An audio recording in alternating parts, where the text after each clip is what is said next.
ప్రపంచంలో ఆధిపత్యం చెలాయించడానికి బంగారం చాలా ముఖ్యమైంది. ఇప్పుడు ఆ బంగారం ఏ ఏ దేశాల దగ్గర ఎంతుందో చూసుకుందాం. మొదటి స్థానంలో అమెరికా ఉంది. అమెరికా దగ్గర దాదాపు 8,133 టన్నుల బంగారం ఉంది. అంటే 81,33,000 కేజీల బంగారం అమెరికా దగ్గర ఉంది. రెండో స్థానంలో జర్మనీ. జర్మనీ దగ్గర 3,350 టన్నులు అంటే 33,50,000 కేజీల బంగారం జర్మనీ దగ్గర ఉంది.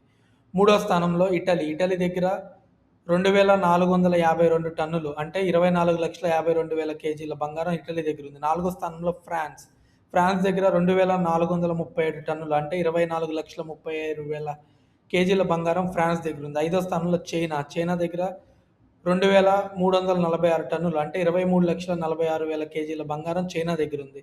ఆరో స్థానంలో రష్యా. రష్యా దగ్గర 2,283 టన్నులు అంటే 22,83,000 కేజీల బంగారం రష్యా దగ్గర ఉంది. ఏడో స్థానంలో స్విట్జర్లాండ్. స్విట్జర్లాండ్ దగ్గర 1,040 టన్నులు అంటే 10,40,000 టన్నులు కేజీ బంగారం స్విట్జర్లాండ్ దగ్గర ఉంది. ఇంకా ఎనిమిదో స్థానంలో మన భారతదేశం. భారతదేశం దగ్గర 881 టన్నులు అంటే 8,81,000 కేజీల బంగారం భారతదేశం దగ్గర ఉంది. ఇంకా 9, 10 స్థానాల్లో జపాన్, పోలాండ్ ఉన్నాయి. ఈ వీడియో మీకు కనుక నచ్చినట్టయితే సబ్స్క్రైబ్ చేసి లైక్, షేర్, కామెంట్ చేయండి. అదేవిధంగా మా ఛానల్లో ఇంకా చాలా వీడియోస్ ఉన్నాయి. ప్లీజ్ దయచేసి చూడండి. Thank you.